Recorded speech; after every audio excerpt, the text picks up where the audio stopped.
Photojournalist Brett Silva spoke with fans about this season's excitement. It's the last game of the season. So brought over 300,000 people to the downtown Winston-Salem area this year. It is wonderful. It's so family friendly. We just enjoy the social atmosphere.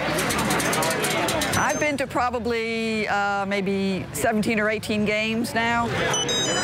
I feel like I've made maybe some acquaintances anyway, and I'm working on a scrapbook, and I've taken pictures of a lot of people that work here. And I'm getting season tickets for next year. And hopefully they'll still be playing good next year. There are a bunch of young guys that really love to play the game, and they play the game really well together. It kind of pulls at our heartstrings because it's been a great outing for our family all summer long, and we're going to miss it, but we'll be looking forward to next spring for sure. There's a lot of people that have never been before coming out, and hopefully they'll continue to next year and support them. We will be fans for life, so go Dash! All right, you guys ready? It's Pinewood Derby. The shop is the Pinewood Performance Shop. The cars they're gravity powered. They're supposed to spin freely on the axles, the plastic wheels. The cars have a starting gate on the track. Hit the solenoid switch, and they go down. There's electronic timers that will time the race and give you an order of finish. Well, it's a frustrating hobby. It's kind of hard to make them fast. It's challenging. That was my hope. I mean, spending time with my daughter, and she was real interested in it initially, but then it became more of an obsession for me than it was for her. I get people from all over the country sending cars here now. Typically they have a web feed, so when the race is scheduled, you just tune in on the internet and they'll have the whole race there for you to watch. And you can see your times. There's a track timer, and they'll have a camera where they film that.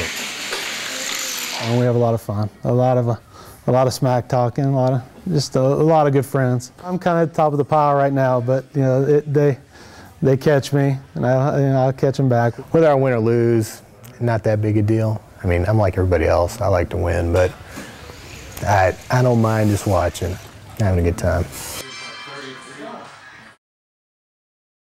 And they gathered by candlelight tonight to show their support.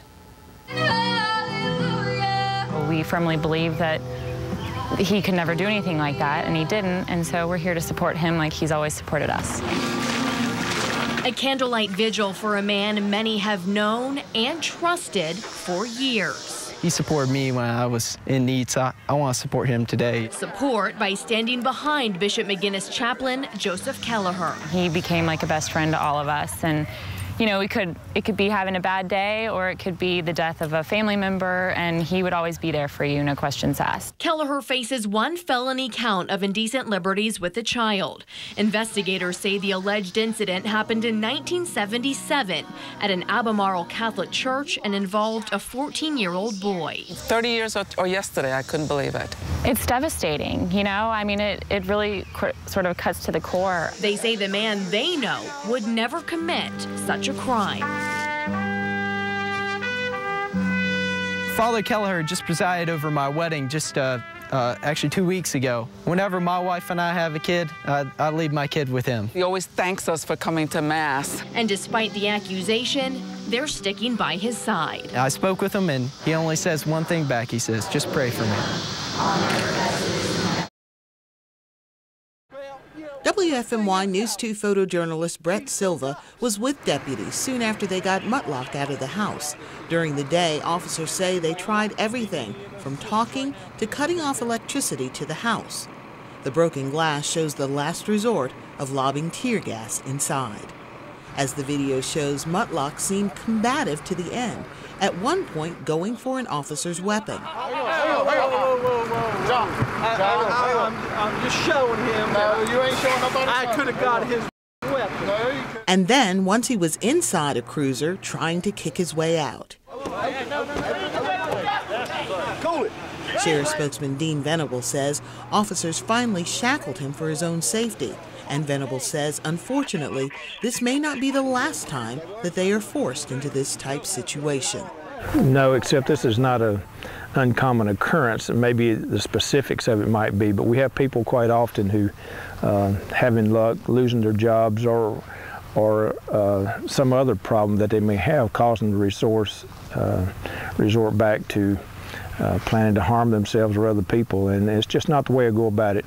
If you find yourself in that situation, contact a mental health professional or let us know that we can help you. Deputies took Mutlock to a local hospital for evaluation.